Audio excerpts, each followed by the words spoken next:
Assalamualaikum warahmatullahi wabarakatuh. Alhamdulillahi rabbil alamin wa bihi nasta'in ala umuri dunya waddin. Wassalatu wassalamu ala rasulillahil amin wa ala alihi wa sahbihi ajma'in. Subhanaka la ilma lana illa ma 'allamtana innaka antal alimul hakim. Rabbi shrah li sadri wa yassir li amri wahlul 'uqdatam min lisani yafqahu qawli. Wala haula wala quwwata illa billahil 'aliyyil 'azim. Muslimin dan muslimat mudah-mudahan dirahmati lagi dikasihi oleh Allah Azza wa Jalla. Yang pertama dan selama-lamanya, marilah sama-sama kita merafakkan setinggi-tinggi rasa syukur kita kehadrat Allah Azza wa Jalla, kerana dengan limpah nikmat serta kurnia yang telah diberikan kepada kita oleh Allah selama ini, untuk kita terus berada dalam ketaatan sepanjang hayat kita dalam kita mengabdikan diri kepada Allah Azza wa Jalla. Kita menyambung perbahasan hadis kita, iaitu kita masuk pada hadis yang ketiga dalam 50 hadis menceritakan dunia akhir zaman. Qala al-musannif rahimahullah ta'ala wa nafa'ana wa iyyakum bi'ulumihi fid darain amin ya rabbal alamin. Memegang agama itu seperti memegang bara api. Dia masuk pada hari ini satu bab yang disebutkan sebagai kita beragama ini, dia suruh kita pegang sungguh-sungguh. Biar apa yang nak datang kepada kita pun kita membujur lalu melentang patah jadi runtuh. Sebab selagi mana kita berada pada landasan agama, maka tak akan ada manusia yang akan redha kepada kita tadi. Tuan-tuan start motor mai ke masjid ni, bukan semua orang suka. Tuan-tuan duduk mai dengar kuliah asar hari ni pun bukan semua orang suka. Kita buat kebajikan apa pun atas dunia ni, selagi mana kita buat untuk mendapatkan keredaan manusia, sampai mati kita tak akan dapat keredaan manusia. Kadang-kadang depan kita dia puji, kita melangit, tapi belakang kita dia kantuk sampai rapat. Maka agama dia ajar kepada kita, disiplin dalam agama adalah kita mesti kena mengejar mardatillah, keredaan Allah Subhanahu wa taala, dan bukan keredaan manusia sama sekali. Maka keredaan yang kita nak cari tadi mestilah kena berteraskan kepada Al-Quran dan As-Sunnah. Kalau kata kita cari perkara yang selain daripada itu, kita cuba mencari lain daripada hak agama kata, yang Quran kata, yang hadis kata, boleh jadi kita tersasar daripada jalan yang kita duk minta selama ni. Dalam sembahyang kita baca tadi, ihdinas siratal mustaqim, kita minta, ya Allah, bagi kami ni tadi duduk pada satu jalan yang disebutkan sebagai as-sirat, satu perjalanan yang membawa kepada keredaan Allah Subhanahu wa taala. Maka nak boleh duduk pada jalan ni tadi, dia mesti kena ada dua rujukan tadi. Yang pertama di Al-Quran, yang kedua hadis Nabi sallallahu alaihi wasallam. Kalau kata saya mati pun, tuan-tuan mengajilah dengan siapa pun, asal kata dia berpegang kepada Al-Quran dan dia berpegang dengan hadis Nabi sallallahu alaihi wasallam, itu yang terbaik. Maka dia masuk pada hari ini daripada Anas radhiyallahu taala anhu. Anas di sini merujuk kepada Anas bin Malik. Anas bin Malik ini merupakan khadimun Nabi sallallahu alaihi wasallam. Dia jadi khadam Nabi selama 10 tahun mengikut qaul mu'tamad. Yang kata Anas bin Malik yang menjadi perawi bagi hadis ni, dia antara manusia yang berkhidmat dengan Nabi sallallahu alaihi wasallam, yang mak dia tadi yang bernama Ummu Sulaim. Ummu Sulaim waktu bawa Anas berjumpa dengan Nabi sallallahu alaihi wasallam, Ummu Sulaim minta doa tu yang saya selalu suka baca, doa yang dibacakan oleh Nabi sallallahu alaihi wasallam. Sebab Nabi ni apa dia hak dia buat tu, itu adalah yang terbaik. Tidak ada yang terbaik daripada apa yang diajarkan oleh Nabi sallallahu alaihi wasallam. Sebab ada seorang sahabat yang dia seringkali berjumpa dengan Nabi sallallahu alaihi wasallam. Hari mula dia main jumpa dengan Nabi, dia kata kepada Nabi, "Ya Rasulullah, ayyud du'a'i afdal ya Rasulullah?" Doa yang macam mana yang sangat-sangat afdal ya Rasulullah? Maka kata Nabi sallallahu alaihi wasallam, "Sal rabbak," minta kepada Tuhan kamu, pohon kepada Tuhan kamu al-afwa wal-afiyata fid dunya wal akhirah. Minta supaya diberikan keampunan kepada kamu dan diberikan kesihatan tubuh badan yang baik kepada kamu di dunia dan juga di akhirat. Diberikan ketaatan kita kepada Allah Subhanahu wa taala tadi. Maka bila kata sihat baru boleh berbuat taat kepada Allah. Kalau kata sakit agak jadi satu masyaqqah untuk kita nak berterusan dalam kita nak mengabdikan diri kepada Allah. Walau ketaatan ini sehingga kita berada nyawa ke gara-gara, barulah putus kita punya taklif kita tadi. Maka nak digambarkan kepada kita yang Nabi bagi tahu hari mula ni, Nabi kata apa? Mintalah kepada Tuhan kamu yang pertama keampunan. Pasal apa tuan-tuan? Pasal kita ni semua banyak dosa di sisi Allah Subhanahu wa taala. Nah, tuan-tuan kira sikit dosa ni. Pasal tuan-tuan main duk main dengar. Saya ni hak duk cakap banyak ni, saya cakap daripada kuliah subuh tadi sampai ke kuliah duha, lepas tu khutbah Jumaat tadi sebelum mai kat tuan-tuan tadi Jabatan Alam Sekitar ni akan mai kat tuan-tuan. Saat lagi malam pula lepas tahiyat. Sehari duk ada 5 kali bercakap, banyak dosa lah yang duk ada. Bila sebut kata dosa tu tadi, hak kita sedar dengan yang kita tak sedar. Sebab tu kalau kata kita tengok pada hari ni, kita kalau kata kita dah jadi siapa pun, kita jangan anggap diri kita yang terbaik. Kita kena anggap atas daripada kita ada yang lebih baik. Barulah kita senantiasa perelokkan akhlak, barulah kita senantiasa perelokkan kita punya ibadah, dan kita senantiasa perkuatkan akidah kita di sisi Allah Azza wa Jalla. Sebab tu Nabi sallallahu alaihi wasallam, benda yang sahabat ni mai tanya kepada dia, dia suruh minta dua ni dulu. Minta supaya diberikan kesihatan, minta supaya diberikan keampunan daripada Allah Subhanahu wa taala. Dua ni cukup. Tiba-tiba sahabat ni macam kita lah, tak puas hati ni. Orang habaq satu dia tak puas hati, dia nak hal lain. Macam kita lah. Cuba kalau kata ustaz tu dia duk main mengajar bab hadis, bab Quran, tak berapa ramai. Tapi kalau kata sekali dia main buka, main tung ulang depan tu, silap-silap masjid tak ada siapa, orang TV tengok ceramah ulang. Tuan-tuan biasa tengok dah ceramah ulang, cukupnya tak guna. Ceramah ulang tuan-tuan biasa tengok, saya biasa kena tipu lah. Pasal tu kita boleh bercakap dengan ikhlas hati ni. Dia nanti kata kat kita ni masa tu di satu tempat lah, tak mau sebut lah di mana kan, tapi ceramah ulang. Dia buat main kotak ulang ni berkotak-kotak. Lepas pada tu dia duk habaq apa kat kita, gaya kita nak genjak api. Dia kata, tuan-tuan, kita nanti tunjuk main dalam ni nanti duk ada badan dia ulang. Kepala dia kepala boya, ekor dia pula ekor singa. Kita jenuh fikir macam mana ni aku duk tunggu ni. Kita duk tunggu tu nak tengok hak yang tu. Gaya dia nak keluar sekali lagi, dia buat lagu menatang tu tak mau keluar. Dia kata ni tak apa tuan-tuan, kita jual yang ni dulu. Duk jual hak tu. Last kali daripada pukul 11 saya tunggu sampai ke pukul 1 dekat nak masuk Lahore dah. Dia kata apa, tuan-tuan datang ni pun tak mau keluar, lain kali kita nanti main. Cukup tak guna. Hak paling tak guna sekali siapa? Hak kawan yang pergi dengar tu lah.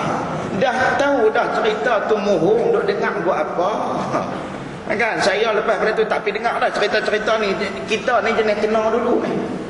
Kan? Sebab itulah bila sebut kata benda hak orang duk bawa main ni, kalau kata hak betul, dia tak mau nak dengar. Dia rajin nak dengar benda-benda hak serabut kepala ni. Yang kadang-kadang benda tu sendiri pun tak tahu asas tu daripada mana. Macam mana yang kita sebutkan apa nama ni tentang riwayat yang orang sebut Sayyidina Ali karramallahu wajhahu. Nah, sebab bila sebut kata karramallahu wajhah itu adalah balasan puak-puak sunni terhadap fitnah yang dilemparkan oleh puak-puak Syiah, contoh dia puak-puak Khawarij yang mereka kata qabbahullah wajhah. Mereka kata kepada Sayyidina Ali, semoga Allah Ta'ala burukkan muka hang, semoga Allah Ta'ala hodohkan muka kamu. Maka Sunni ambil jalan tengah dengan mengiktiraf bahawasanya apa dia? Semoga Allah Ta'ala muliakan muka Sayyidina Ali. Kita nak lawan. Ada yang kata tu sawwadullah wajhah, semoga Allah Ta'ala hitamkan wajah kamu. Sebab Syiah pun bukan kata semua ikut Sayyidina Ali. Ini kita kena mengaji balik sejarah Syiah. Ada yang mula-mula mereka ikut, lepas itu mereka tentang pula Sayyidina Ali. Nak cerita tu pakai penam tak habis lah, kan? Tapi yang paling penting dia, kok orang tanya dengan kita, jangan lebih jawab kata Sayyidina Ali ni pasal dia tak pernah tengok kemaluan dia sendiri, kan? Yang tu tidak ada nas sandaran daripada mana-mana huraian para ulama. Sebab kalau kata kita ambil balik dalam Islam, antara yang dituntut kepada kita ni supaya apa dia? Supaya kita ni tadi istihdad, supaya kita mencuci bahagian hari-hari kita tu tadi, dengan kita mencukur. Bayangkan kalau kata Sayyidina Ali dia guna pisau istihdad tadi, dia tak pernah tengok lagu mana, takkan nak languk ke tangan duk cukur pun. Tengok-tengok air hilang ni. Jangan lagu tu. Nah, agama dia bukan buat main cerita suku bidu-bidu lagu tu. Kan? Dia kalau kata hak kita nak cakap tu pun dia mesti bersandarkan kepada sesuatu. Nah, maka bila sebut tentang persoalan yang dikatakan agama ini, dia mesti kita kena tekun kepada sama ada Al-Quran ataupun kepada hadis Nabi sallallahu alaihi wasallam. Maka mengikut daripada jumhur ulama para sarjana, daripada sudut ulama tarikh tentang kedudukan Sayyidina Anas ni, dia hidup dengan Nabi sallallahu alaihi wasallam berapa lama? Ada sebahagian pendapat yang kata waktu Nabi sampai di bumi Madinah, Anas bin Malik berusia 10 tahun. Satu lagi riwayat mengatakan bahawasanya Sayyidina Ali, Sayyidina Anas bin Malik pada waktu itu berusia 13 tahun. Sebab tu waktu kewafatan Nabi sallallahu alaihi wasallam orang khilaf Anas ni umur dia 23 ke ataupun 20 pada waktu itu. Tetapi yang sepakat para ulama, memang dia berkhidmat dengan Nabi sallallahu alaihi wasallam selama 10 tahun. Baik. Maka bila kata Ummu Sulaim, dia bawa Anas berjumpa dengan Nabi sallallahu alaihi wasallam. Apa yang dibaca oleh Nabi sallallahu alaihi wasallam? Nabi baca satu doa, yang doa tu kita boleh amalkan pada hari ini sebab dia maksud daripada Nabi sallallahu alaihi wasallam. Apa dia? Allahumma akthir ma lahu. Ya Allah, perbanyakkanlah harta budak ni, ya Allah. Nabi minta supaya jadi kaya. Sebab tu siapa yang tolak kekayaan ni, maknanya dia bukan daripada juzuk yang disebutkan mengikut jalan Nabi sallallahu alaihi wasallam. Kaya itu tak salah, sahabat Nabi berapa ramai yang kaya, tetapi kekayaan mereka tidak melalaikan mereka. Sebab tu dalam Quran kata, ya ayyuhalladzina amanu la tulhikum amwalukum wala auladukum an dzikrillah. Maknanya kaya tu tak salah, sebab harta ni kurniaan Allah kepada kita. Kekayaan ini satu kenikmatan yang Allah Ta'ala beri kepada kita. Tuan-tuan ada welfare, pakailah. Siapa suruh kita hidup dalam keadaan miskin ni? Dia kena faham antara makna perkataan zuhud dengan hidup dalam keadaan selekeh. Sebab ada orang masuk dalam Ramadan dan jadi selekeh, sebab dia tak memahami konsep yang dibawa oleh Nabi sallallahu alaihi wasallam. Maka daripada sudut harta itu sendiri tak menjadi kesalahan pun. Tuan-tuan nak ada motor Ducati ke apa benda, timbang kati ke, tuan-tuan punya suka. Yang paling penting dia, motor tu tadi, kereta tu tadi, rumah tu tadi, meningkatkan lagi ketakwaan kita di sisi Allah Subhanahu wa taala. Makna jangan sampai benda tu melalaikan kita. Duk ada motor tu duk gelut nak cari duit, nak bayar dia bulan-bulan, sampai semayang pun tidak, sampai puasa pun entah ke mana, sampai duit halal duit haram pun dah tak kenal. Maka inilah yang dilaknat di dalam agama dan amat-amat dimurkai oleh Allah Subhanahu wa taala. Tetapi selagi mana kekayaan kita punya, kekayaan kita ada, kita generate balik benda tu balik kepada jalan Allah, itu adalah sebaik-baik manusia yang dihidup di atas muka bumi Allah Subhanahu wa taala. Maka Anas bin Malik orang yang kaya. Kemudian kata Nabi sallallahu alaihi wasallam, Nabi doa juga kepada Anas bin Malik wa waladahu, dan ramaikan zuriat keturunan Anas bin Malik. Nabi minta supaya diramaikan zuriat keturunan Sayyidina Anas bin Malik. Sebab tu bila sebut kata kita hidup atas dunia ni tuan-tuan, kalau kata boleh selagi mana mampu maka lahirkanlah seramai mana mungkin umat-umat Nabi sallallahu alaihi wasallam. Sebab kita di Malaysia ni dia agak pelik sikit. Kalau kata isteri atas pada umur 40 buat pi buku merah tu sat lagi pakai kena maki tengah 2 jam. Tambah buat pi umur 60 bukan takat kena maki dia jail tu hidup kat situ, aku hang dengar aku ceramah dulu. Kita ni pelik sikit. Dia tak perasan ke tok lebay tu duk cokong duk ada ni. Kan? Tok imam. Kan? Tok laki dia pun semua duk ada belakang. Maka bila sebut kata menikah, kalau kata tak ada kerja tu nak buat kerja apa lagi dah. Kan? Bila sebut kata perkara itu pun dianggap sebagai satu ibadah di sisi Allah Subhanahu wa taala. Maka setiap kali lahir zuriat yang baru itulah satu benda yang kita kena rasa adalah rasa syukur yang amat sangat. Sebab apa? Sebab ada orang yang teringin nak zuriat tapi sampai hari ini Allah Taala tak beri. Tapi ustaz, saya cuma ada seorang saja, saya cuma ada 2 orang saja anak. Maka itu pun alhamdulillah, janji ada. Yang pentingnya apa dia? Kita bentuk mereka tadi. Kalau kata anak kita sikit ke, anak kita ramai ke, bentuk mereka supaya menjadi hamba kepada Allah Subhanahu wa taala. Antara orang yang menjadi hamba kepada Allah ni apa dia? Wa ibadur rahmanil ladzina yamshuna 'alal ardi hauna. Jalan atas muka bumi Allah Ta'ala ni tak ada langsung sifat kesombongan. Tuan-tuan boleh didik benda tu kepada zuriat keturunan kita, itulah petanda barakah Allah Ta'ala turun kepada diri kita. Kalau kata ada 10 orang pun 10 teknik jenuh penin lah juga. Hak nak tadah tangan nak baca doa dekat kita ni tak ada langsung ni. Kalau kata kita duk hidup pun dia tak bangun semayang, takkanlah kita mati esok dia nak bangkit semayang pun. Takkan kita duk hidup dia tak pernah baca doa kat kita pun tiba-tiba mati baru nak baca ni. Maka sebab tu anak yang ramai tak menjadi kesalahan, kaya tidak menjadi kesalahan. Tetapi macam mana kita nak bawa anak kita, nak bawa kekayaan kita tadi untuk berjumpa dengan Allah Subhanahu wa taala. Dan Nabi kunci doa itu dengan apa? Dah Nabi minta semua tu benda dunia belaka tu, harta dunia. Kemudiannya Nabi minta lagi anak pinak untuk dunia. Tapi Nabi kunci dengan kalam yang terakhir. Apa dia kata Nabi? Wa barik lahu fiha. Nabi minta supaya diberkati apa yang Allah Ta'ala beri kepada Anas bin Malik. Inilah yang kita tengok doa Nabi ni tuan-tuan. Allahu Akbar. Doa Nabi dia sangat-sangat pendek, ringkas, padat. Itu doa Nabi. Kita pula mau kalau kata baca doa Allahu Akbar, tambah-tambah doa apa nama? Doa tahlil, doa selamat. Lagi mana dia tak sampai 2 jam, lagi itulah tak berhenti.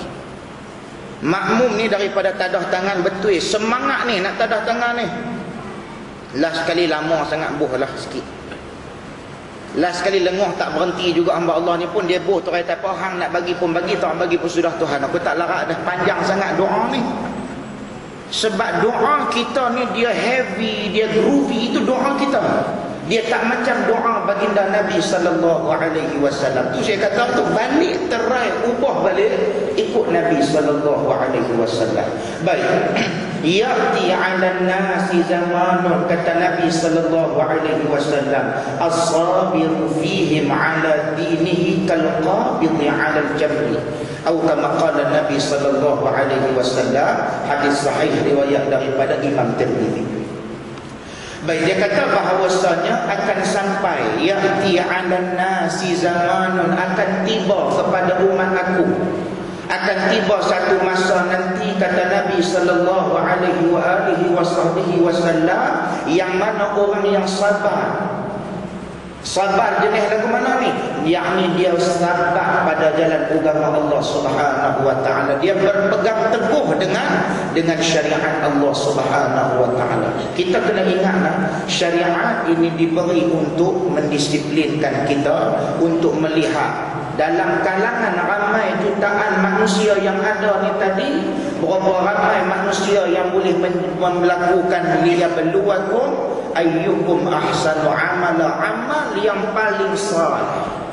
Sebab kita hari ni yang kita berkumpul dalam masjid ni pada hari ni semuanya ada perbezaan. Perbezaan kita daripada sudut apa? Amal kita, keredaan Allah pada diri kita. Beza. Nah, sebab itulah saya rasa apabila kita yang jadi umat Nabi sallallahu alaihi wasallam ni kena jadi yang pertama ni, siapa dia? Orang yang sabar. Dalam Quran pun banyak ayat, antaranya fasabrun jamil, cantiknya orang yang sabar. Sebab apa? Sebab bila sebut kata sabar itu tadi, dia menjadikan diri dia tadi makin bertakwa kepada Allah Subhanahu wa taala. Sebab ibadah puasa ini pun natijah daripada puasa ini tidak lain dan tidak bukan la'allakum tattaqun. Macam mana nak melakukan pembentukan nilai takwa tadi kalau kata kesabaran tidak ada? Macam kita pada hari ni lah, ada orang jenis tak ada sabar langsung ni. Oh, cerita dia kira panas semua telinga ni. Bulan-bulan Ramadan ni tambah-tambah makan tak boleh, minum tak boleh, dia duk kira nak naik angin saja. Lampu trafik light lambat pun dia maki ke lampu, putar perut semua. Bila nak jalan lagi cepat tak tahu, maki dekat lampu apa dapat. Dia kira Ramadan ni bulan maki dia. Nah, bulan maki dia. Pasal apa? Pasal dia duk berasa tak puas hati. Pasal Ramadan tak boleh bentuk diri dia tadi. Maka sebab itulah kalau kata kita lihat Nabi sallallahu alaihi wasallam, dia pesan sungguh-sungguh kepada kita agar kita ni umat yang ada dalam zaman kita pada hari ini tolong berpegang dengan agama ini seperti mana kita menggenggam bara api. Dia kata bahawasanya orang yang memegang bara api ni tadi, dia maksudnya dia berpegang teguh dan bersungguh-sungguh dengan agama. Kita hari ni kita celek di mata, tak ada kerja lain yang kita nak kena fikir, aku ni mendapat tak lagi keredaan Allah Subhanahu wa taala. Kita semayang lama dah tuan-tuan. Kita semayang barangkali tuan-tuan mungkin lebih lama daripada saya. Ada yang kurang daripada saya. Macam saya ni baru semayang ni. Kira kalau kata nak banding dengan tuan-tuan, tuan-tuan lebih hebat amalan berbanding saya lagi. Tapi amalan yang kita buat ni, adakah amalan ini benar-benar mendapatkan keredaan Allah Subhanahu wa taala, ataupun amal yang kita buat sekadar mewujudkan kesombongan pada diri? Sebab orang munafik dia semayang tuan-tuan, dia buat ibadah. Allah Ta'ala kata innal munafiqina yukhadi'una Allah wa huwa khadi'uhum wa idza qamu ila as-salah qamu kusala yura'una an-nas wa la yadhkuruna Allah illa qalila. Allah Ta'ala kata benda ni dulu. Allah Ta'ala kata orang munafik ni, kata Allah, yukhadi'un Allah wa huwa khadi'un. Mereka ni bila kata buat ibadah, mereka memang buat ibadah, tapi hakikat mereka nak cuba tipu Allah. Bila mereka cuba tipu Allah, pada zahirnya nampak macam mereka tipu Allah, tetapi hakikatnya bukan mereka tipu Allah, tetapi mereka tipu diri mereka sendiri. Wa idza qamu ila salah, apabila mereka bangun, apabila mereka berdiri untuk melakukan ibadah yang disebutkan sebagai salat itu, mereka bangun tadi dalam keadaan yura'unan nas. Ini maksudnya nak tunjuk ke orang lain ya. Sebab tu puasa siapa-siapa tak boleh tipu siapa-siapa. Pasal Allah Ta'ala kata dah, puasa ni wasaumu li wa ana ajzi bi, aku yang beri. Kita nak tipu siapa ibadah puasa ni? Tak boleh semayang, kita boleh tipu nak suruh orang puji kita. Kata kita ni tadi orang yang kuat sujud kepada Allah. Kita bagi zakat, kita boleh bagi berjuta-juta ringgit. Panggil pula PC, buat PC, panggil wartawan apa semua. Tapi kita buat tu tadi boleh jadi kita buat tu sebab nak menunjuk-nunjuk. Puasa tak boleh. Puasa memang dia menguji keikhlasan kita yang sebenar. Maka sebab tu yang paling utama yang kita kena ada pada hari ini bukanlah kumpulan yang disebutkan sebagai yuraunan nas. Dan yang kedua, kalau kata ada pun mereka ni semayang tadi, wala yadhkurunallaha illa qalila. Mereka ingat kepada Allah bersikit sangat. Hari ini tuan-tuan, sebab itulah kita kena berusaha letak dalam diri kita tadi sejauh mana aku ni Allah Ta'ala terima dalam diri aku ni tadi amalan yang kita buat berapa banyak ya Allah Ta'ala terima. Sebab kita takut kita duk takbir ni lama dah. Setiap 5 waktu sehari semalam Allahu Akbar kita takbiratul ihram. Maka berapa banyak daripada juzuk semayang kita tadi hati kita betul kerana Allah Subhanahu wa Ta'ala. Maka bila sebut kata macam tu, dia kata bahawasanya seperti orang yang memegang bara api, itulah orang yang beragama dengan sebenarnya. Maka daripada hadis ini kita kena lihat bahawasanya hidup di akhir zaman ini ataupun hidup di mana-mana zaman sekalipun, yang kita kena ada adalah satu disiplin akidah. Sebab tu Nabi SAW pesan kepada kita, apabila lahir saja seorang umat manusia, mesti kita kena adabkan kepada dia adibu auladakum bithalah, dengan 3 perkara. Yang pertama bitilawatil Quran. Sebab hari ini ada hak tak boleh Quran pun ada. Hak tak boleh Quran ni pun genjah. Bukan kata takak ramai lagi dah, punya berlampau manusia yang Quran tak berapa nak kenal ni. Suruh baca Quran tak bunyi, tak tahu apa kekok kepala pun tak tahu, tapi mengaji rajin. Mengaji ni kitab fiqh, mengaji tauhid, mengaji tasawuf, mengaji hingga mengaji saja. Tapi mai tang Quran haram tak baca. Ni hari ni dah ada 13 ni. Berapa juzuk dah yang kita baca dalam diri kita. Saya tak berapa suggest sangat orang baca Quran ikut Android phone tu, sebab dia kadang-kadang ada yang baris silap sebab dia tak ada lajnah pentasahih tu. Kalau kata Quran betul itu tak apa, kita baca mushaf biasa. Mushaf biasa tu sebab dia ada lajnah pentasahih Al-Quran tu, orang yang menyimak balik-balik. Tapi kalau kata baca Android tu, saya biasa jumpa satu ayat, wal qalami wa ma yasturun. Dia tulis kat situ wal qalimi wa ma yasturun. Hak orang yang tak tahu dia baca juga lah wal qalimi wa ma yasturun. Sedangkan tu ayat Al-Quran. Nah, maka sebab tu kalau kata nak baca mushaf biasa. Boleh ada Quran tu ke dalam handphone tu tak ada masalah, tapi sekurang-kurangnya kita menguasai sungguh dah Quran tak apa. Nah, paling kurang kita tahulah surah apa kita nak baca tu tadi, ayat tu kita tahulah. Sebab saya takut baca baris salah ataupun ayat lain. Sebab kita asal kata Arab Quran sajalah. Lagu dah masuk dalam TV, Art TV itu kan, Astro punya tu, channel Art. Perempuan tu bagusnya duk melenggek lagu Arab apa semua ni. Kita tanya kat mak kita, mak tengok lagu gambar apa ni? Ni nasyid ni. Bukan dia nasyid yang tu. Kita asal kata Arab, nasyid belakang. Entah pasal apa, pasal kita duk faham kata Arab, nasyid Arab. Lagu kita lah ni lah, faham kata Melayu Islam tu Melayu. Ada penin habis, dia jadi paspor dengan dancah. Jadi lagu tu. Baik, maka dia kata bahawasanya banyak faktor yang menyebabkan manusia tidak kuat memegang kepada agama. Secara garis besarnya adalah faktor lingkungan dan juga keadaan semasa. Keadaan membuat manusia itu tidak mengalami sejak dari mendalami agama daripada sejak kecil. Pasal itu dalam Islam, budak yang baru lahir itu pun disunatkan bagi kita untuk azankan. Nah, maka bagi dia dengar benda-benda yang baik, bagi dia dengar dengan Al-Quran. Waktu dia nak tidur tu buka Quran tu, pasal dia kena bagi faham dengan Al-Quran. Yang kedua, bi ma'rifatil halal wal haram. Dah anak kita tu dah meningkat besar dah sikit, kata Nabi, lepas daripada bi tilawatil Quran, pastikan dalam diri mereka tadi ada bi ma'rifatil halal wal haram, bagi kenal benda yang halal, benda yang haram. Yang ketiga, bihubbi nabiyikum, bagi kenal dengan Nabi kami. Maka tiga perkara ni kalau kata kita tengok adalah hadis riwayat daripada Tabrani. Kalau kata kita renung balik, dia benda ni yang dikatakan sebagai pembentukan nilai insan ni.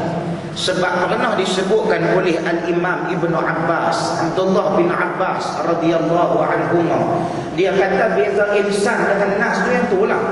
Orang yang diberikan akal kemudian tidak digunakan akal tadi untuk beriman kepada Allah Subhanahu wa taala. Ayat tu nas. Tapi bila sebut kata insan ni manusia yang diberikan akal, lalu dia berusaha menggunakan akal dia tadi untuk beriman kepada Allah Subhanahu wa taala. Dia senantiasa ingat kepada Allah Subhanahu wa taala. Alladzina yadhkuruna Allah qiyaman wa qu'udan wa 'ala junubihim. Kena ingat selalu kepada Allah Subhanahu wa taala. Maka bila sebut kata kita dah buat dah tiga perkara ni tadi, inilah yang disebutkan sebagai pasah benih akidah. Maka Nabi waktu dia berada di bumi Makkah selama 13 tahun, antara yang Nabi buat adalah tarsihul aqaid. Nabi dia pasah benih-benih akidah itu dulu. Maka sebagai khulasah daripada hari ini, yang kita kena nilai, yang kita kena lihat semula dalam keadaan nikmat yang Allah Ta'ala beri kepada kita, nikmat yang mencurah-curah tadi ini, bagaimana kita yang diberikan Islam pada diri kita tadi. Adakah kita berbangga dengan Islam yang ada pada diri kita, dengan kita praktikan kesemua apa yang telah difardukan, yang telah diwajibkan oleh Allah Subhanahu wa taala. Sebab tu saya cukup suka kepada kata-kata Sayyidina Umar. Dia kata, nahnu qaumun a'azzallahu bil Islam. Famahma nabtaghi al-'izzata bighairi ma a'azzalallahu adzallana Allah. Dia kata kita ni telah dimuliakan oleh Allah Subhanahu wa taala dengan kedudukan Islam. Hari ini siapa yang buang Islam pada dirinya? Umat Islam sendiri. Yang kaih Islam dengan kaki ini pun adalah umat Islam itu sendiri. Maka siapa-siapa yang cuba mencari kemuliaan selain daripada kemuliaan Islam, maka dia akan dihina adzallanallah. Dia mesti dihina, dia mesti dikeji, dia mesti dikutuk oleh Allah Azza wa Jalla. Maka kita kena ingat, biarlah dunia ni nak kata dekat kita ni orang yang kolot sekalipun, kita tetap berdiri teguh dengan Al-Quran dan As-Sunnah. Biar manusia nak keji kita berapa banyak mulut yang nak mengkeji, berapa banyak mata yang nak mengeji kita tadi, kita tetap membujur lalu melentang patah. Kita tak pernah berpaling arah daripada kuat pegangan kita berteraskan kepada Al-Quran dan hadis Nabi sallallahu alaihi wasallam. Pasal yang itulah yang boleh membawa kita kepada keredaan Allah Subhanahu wa taala. Maka saya rasa cukup dulu setakat tu. Insya-Allah lepas daripada ni, pada keesokan hari kita akan bincang pula tentang hadis yang seterusnya berkaitan dengan iman yang hanya berada di mulut. Lagu mana? Yang kata hari ni bila kata kita tanya, hang ni Islam ke tak? Islam. Semayang tak? Tak semayang. Iman tu apa? Nah, yang kata iman tu apa? Yang kata yakin tu apa? Yang kata percaya tu apa? Nah, insya-Allah kita akan tengok pada hari esok dalam perbincangan yang seterusnya.